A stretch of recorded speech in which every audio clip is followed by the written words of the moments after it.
غلط فہمی کے سبب اس نے ایسا کیا ہے، جان بوجھ کر کے ایسا نہیں کیا ہے۔ کئی ملین لوگ وہاں پہ پہنچتے ہیں حج کرنے کے لیے، ایک ہی جگہ ان کو طواف کرنا ہے، سعی کرنا ہے، ان کے راستے ایک ہیں، اور حج کے موقع پر سب کو مینا پہنچنا ہے ایک محدود وقت میں، وہاں پر رہنا ہے۔ پھر مینا سے جو عرفات کی طرف جاتے ہیں سب مل کر کے روانہ ہوتے ہیں، تقریباً 2 ملین افراد، 20 لاکھ 25 لاکھ 30 لاکھ افراد، اور جو مختصر جگہ ہیں وہاں پہ ان کو قیام کرنا ہے، مزدلفہ میں رات گزارنا ہے، پھر دوبارہ آ کر کے جو کنکریاں مارنے کا عمل ہے، دوبارہ طواف افاضہ کرنے کے لیے جانا ہے۔ اس طرح سے بہت سارے اعمال حج کے ہیں۔ ان سب موقعوں پر صبر ضروری ہے، صبر کے علاوہ کوئی چارہ کار نہیں۔ اور اسی طرح آپ کا جہاں قیام ہے وہاں پر جس طرح آپ اپنے گھر میں رہتے ہیں اتنی کشادہ جگہ تو نہیں ہوتی، یہ ایک بیڈ کی جگہ آپ کو ملتی ہے۔ سفر کے دوران بسوں کا سفر ہوتا ہے، کبھی ٹرین سے سفر ہوتا ہے، مختصر سی جگہ آپ کو بہت دیر تک رہنا ہوتا ہے۔ یہ ساری جو چیزیں ہیں ان میں صبر ضروری ہے۔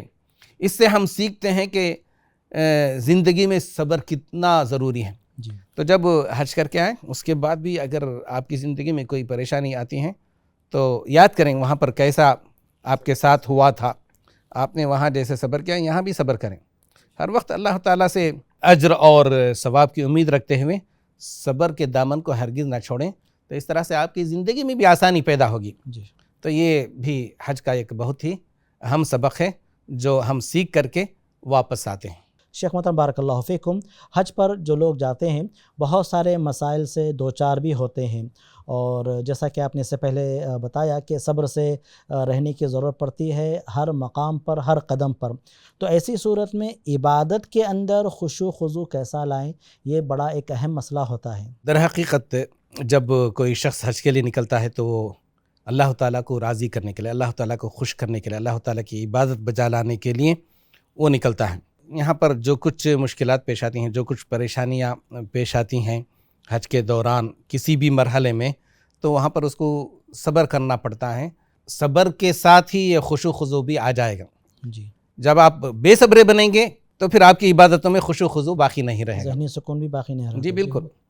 تو صبر بہت ضروری ہے، اسی لیے شاید اللہ تعالیٰ نے صبر کے ساتھ نماز کا ذکر کیا، وَاسْتَعِينُوا بِالصَّبْرِ وَالصَّلَاةِ۔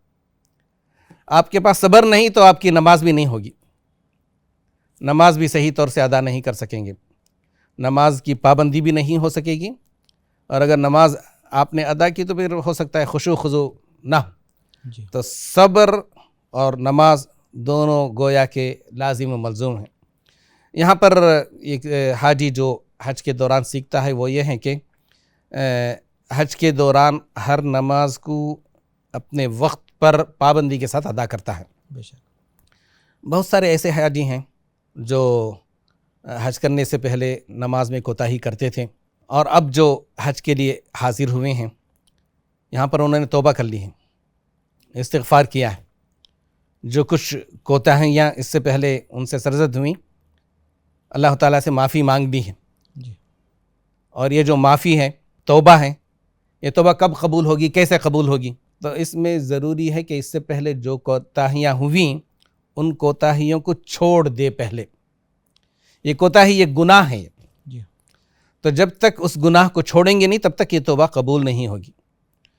تو حج سے پہلے اگر نمازوں میں کوتاہیاں ہو رہی تھیں تو حج کے بعد وہ کوتاہیاں نہیں ہونی چاہیے۔ اور حج کے دوران تقریباً ایک آدمی کم از کم 15-20 دن تو گزارتا ہی ہے، اور بہت سارے وہ لوگ ہیں جو 1 مہینہ یا 40 دن تک بھی وہ حج کے سفر میں گزارتے ہیں۔ کچھ عرصہ یا بڑا عرصہ مکے میں گزارتے ہیں، اور کچھ عرصہ مدینے میں گزارتے ہیں، اور تھوڑا سا وقت ان کا سفر میں بھی گزرتا ہے۔ تو اس دوران وہ نمازوں کی پابندی کرتے ہیں، بلکہ سنن و نوافل کا بھی اہتمام کرتے ہیں۔ تو اتنی مدت تک اگر کوئی شخص نماز پابندی کے ساتھ پڑھتا رہا تو پھر اس کو عادت ہو جانی چاہیے۔ ایسا نہ ہو کہ بس حج کے دوران وہ نمازیں پابندی کے ساتھ پڑھتا رہا، اور جب حج کر کے واپس آیا تو اس سے پہلے جو کوتاہی ہوتی تھی، جو سستی ہوتی تھی، وہی سستی دوبارہ اس کی زندگی میں داخل ہو گئی ہے۔ جی ذرا یاد کریں، جب آپ مدینہ گئے، مسجد نبوی کی کیا حالت تھی رسول اللہ صلی اللہ علیہ وسلم کے عہد میں۔ رسول اللہ صلی اللہ علیہ وسلم کے عہد میں منافقین بھی نماز نہیں چھوڑتے تھے، سبحان اللہ۔ جی ہاں، سوائے اس کے کہ تھوڑی سی سستی کرتے تھے۔ وَإِذَا قَامُوا إِلَى الصَّلَاةِ قَامُوا كُسَالَىٰ، اور بہت لمبی نماز پڑھنا ان کو ناقابل برداشت تھا۔ وَلَا يَذْكُرُونَ اللَّهَ إِلَّا قَلِيلًا، بس تھوڑا بہت ذکر کیا اور چلے گئے واپس۔ تو منافقین بھی نماز نہیں چھوڑتے تھے اور نمازوں کی پابندی کرتے تھے۔ اگر ان سے کوئی کوتاہی ہوتی تھی نماز کی تو صرف عشاء کی نماز اور فجر کی نماز میں۔ اس لیے آپ صلی اللہ علیہ وسلم نے بیان فرمایا کہ یہ دو نمازیں ان پر ذرا بھاری گزرتی ہیں، جی ہاں، کہ نیند کو چھوڑ کر کے، ان کو آرام کو چھوڑ کر نماز پڑھنے کے لیے آنا پڑتا ہے، لیکن لوگوں کو دکھانے کے لیے کہ ہم مسلمان ہیں وہ آتے تھے۔ جی ہاں، ہم کیسے مسلمان ہیں کہ اپنے آپ کو مسلمان کہلاتے ہیں، اس کے باوجود نماز میں کوتاہی کرتے ہیں؟ اور ہم کو اگر حج کرنے کا موقع ملا، اتنی طویل مدت تک نماز پابندی کے ساتھ پڑھتے رہیں، اور جب حج سے فارغ ہو کر گھر واپس ہوئے دوبارہ نماز چھوڑ دی، تو اس دوران ہم نے جو نماز پڑھی تو کیا لوگوں کو دکھانے کے لیے پڑھتے رہے؟ اگر لوگوں کو دکھانے کے لیے آپ نماز پڑھتے رہے تو آپ کی وہ نماز بھی قبول نہیں ہوئی، واللہ عالم وہ حج بھی آپ کا قبول نہیں ہوگا۔ تو تاکہ ہمارا حج اللہ تعالیٰ کی بارگاہ میں قبول ہو، اس کے لیے ضروری ہے کہ ہم اپنی زندگی میں تھوڑی سی تبدیلی لائیں، جی بلکہ اچھی خاصی تبدیلی لائیں۔ حج سے فارغ ہو کر جب گھر واپس ہوں تو وہاں بھی نمازوں کی پابندی ضرور کریں۔ نماز جو کہ ایمان اور کفر کے درمیان حائل ہوتی ہیں، اگر کوئی شخص نمازوں کو چھوڑ دیتا ہے تو واللہ عالم وہ ایمان پر باقی رہنا اس کا مشکل ہو جاتا ہے۔ جزاکم اللہ خیرم۔ اسی طرح شیخ، حجاج مختلف اذکار کی پابندی ماشاءاللہ سے سیکھ گئے تھے، تو جب وہ حج سے واپس آئیں تو پھر وہ کن اذکار کی انہیں پابندی کرنی چاہیے؟ جی ہاں، الحمدللہ جب حاجی حج کے لیے جاتا ہے تو پھر نمازوں کی پابندی کے ساتھ اذکار کی پابندی بھی کرتا ہے۔ بے شک، جی ہاں، مختلف قسم کے جو اذکار مختلف موقعوں پر پڑھے جاتے ہیں ان کا التزام کرتا ہے، پابندی کرتا ہے، تو اس کی بھی عادت اس کو پڑ گئی الحمدللہ۔ تو اس پر بھی حج کے بعد باقی رہیں۔ یا ایھا الذین آمنوا اذکروا اللہ ذکرا کثیرا وسبحوہ بکرۃ واصیلا، کہ تم اللہ تعالیٰ کو کثرت سے یاد کرو۔ یا ایھا الذین آمنوا اذکروا اللہ ذکرا کثیرا، اور صبح شام اللہ تعالیٰ کی تسبیح بیان کرتے رہو۔ اگر آپ حج سے پہلے زیادہ اللہ تعالیٰ کا ذکر نہیں کرتے تھے، لیکن حج کے دوران آپ نے اللہ تعالیٰ کو بہت یاد کیا، بہت ساری دعائیں مانگی اللہ تعالیٰ سے، اس میں آپ کو چاہیے کہ یہ عادت آپ کے اندر پڑ جانی چاہیے۔ جی ہاں، تو صبح شام کے اذکار ہیں، ان کا التزام، ان کی پابندی ضروری ہے۔ اور میں جب کچھ لوگوں کو حج پر لے جایا کرتا تھا تو نمازوں کے بعد ذرا بلند آواز سے اذکار پڑھتا تھا، تاکہ لوگ جن کو پتہ نہیں ہے وہ پتہ چل جائے کہ کیا کیا اذکار پڑھے جاتے ہیں۔ جی ہاں، بسا اوقات میں پڑھا دیا کرتا تھا، فجر کے بعد کی، مغرب کے بعد کی جو دعائیں ہیں وہ بھی پڑھا دیا کرتا تھا۔ تو الحمدللہ آپ نے بھی یہ ساری جو دعائیں ہیں اور یہ جو اذکار ہیں آپ نے سیکھی ہوں گی، تو ان کی پابندی کے لیے حج کے بعد ہی بھی۔ تو الحمدللہ اللہ تعالیٰ نے توفیق بخشی آپ کو حج کی، تو حج کے بعد بھی ان ساری چیزوں کی پابندی کریں۔ ایک اہم درس جو حجاج کرام اپنے حج سے سیکھتے ہیں وہ ہے زہد فی الدنیا، یعنی جسے ہم جو ہے زہد و تقویٰ کے نام سے جانتے ہیں۔ تو زہد کا آخر معنی و مطلب کیا ہے، اور اپنی زندگی کے اندر اس کی کیا اہمیت ہے؟ زہد جو ہے یہ دنیا سے بے رغبتی ہے۔ جی، جب کوئی شخص سفر پہ نکلتا ہے، اس میں حج کا سفر بھی ہے، وہ کس قدر اپنے ساتھ سامان رکھتا ہے، جس قدر کے جو ضروری سامان ہیں بالکل، وہی رکھتا ہے۔ تو جب حج سے واپس ہوں یہ درس لے کر کے واپس ہوں کہ دنیا گزارنے کے لیے، زندگی گزارنے کے لیے انہیں بہت زیادہ مال و متاع کی ضرورت نہیں، بہت زیادہ حرص کی ضرورت نہیں۔ جہاں حرص آتی ہے وہیں پر حلال و حرام کے درمیان جو تمیز ہے وہ بھی اٹھ جاتی ہے۔ صحیح۔ جب آپ نے اتنی طویل مدت مختصر سامان کے ساتھ گزار لی تو باقی جو زندگی ہے اس میں بھی ذرا دنیا سے بے رغبتی ہو، جی آخرت کی فکر آپ کے اندر پیدا ہو۔ بلکہ یہ جو حج کے دوران اور خاص کر کے احرام کی حالت میں ہم جو سفید کپڑا پہنتے ہیں، اہل علم ذکر کرتے ہیں اس سے جو آدمی مرنے کے بعد کفن کا کپڑا پہنتے ہیں نا، اس کی یاد دہانی ہوتی ہے۔ صحیح۔ جب آدمی اس دنیا سے رخصت ہو جاتا ہے تو اس کو کس طرح سے رخصت کرتے ہیں؟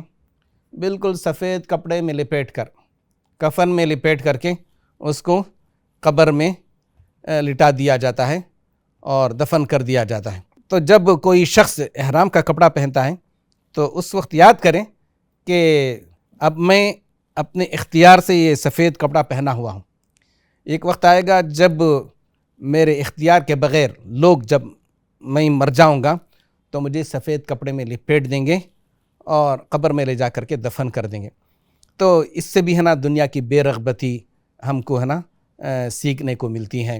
اور ایک اور اہم چیز میں بتانا چاہتا ہوں، اللہ تعالیٰ نے بیان فرمایا وَاعْبُدْ رَبَّكَ حَتَّى يَأْتِيَكَ الْيَقِينُ، کہ تم اپنے رب کی عبادت کرو یہاں تک کہ تم کو یقین آ جائے۔ یہاں پر یقین سے مراد موت ہے۔ جی آپ یہ نہ سمجھیں کہ حج کے دوران آپ نے جو کچھ عبادتیں کی، جو کچھ اللہ تعالیٰ کی اطاعت کی، یہ آپ کے لیے کافی ہے، نہیں۔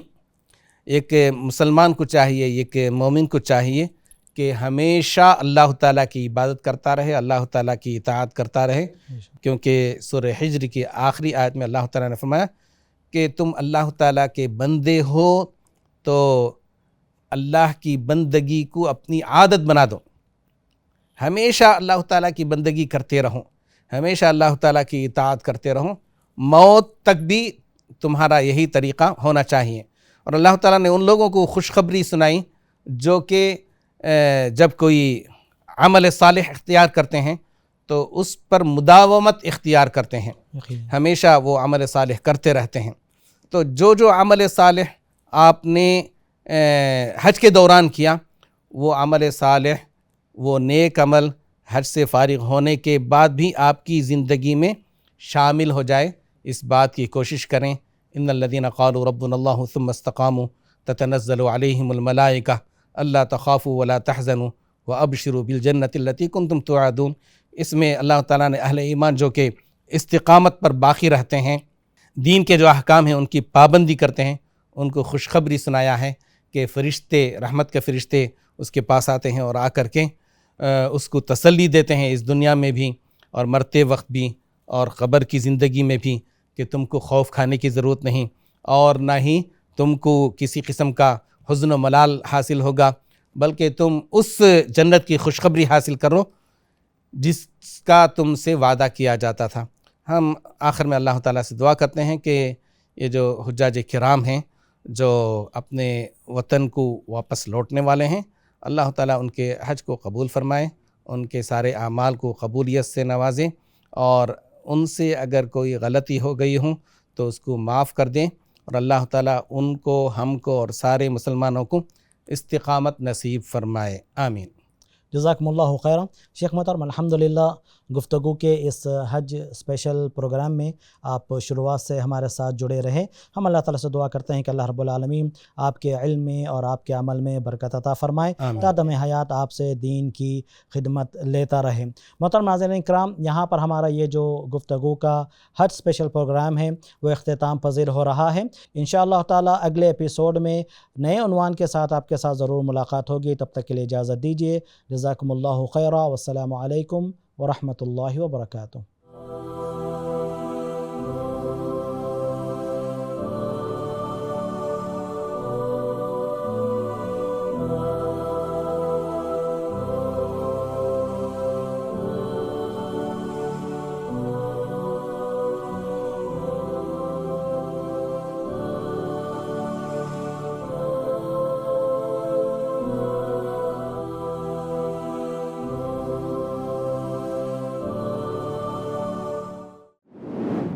مرسی ٹی وی کے مزید ویڈیوز کے لیے ہمارے چینل کو سبسکرائب کریں اور بیل آئیکن کو کلک کرنا نہ بھولیں۔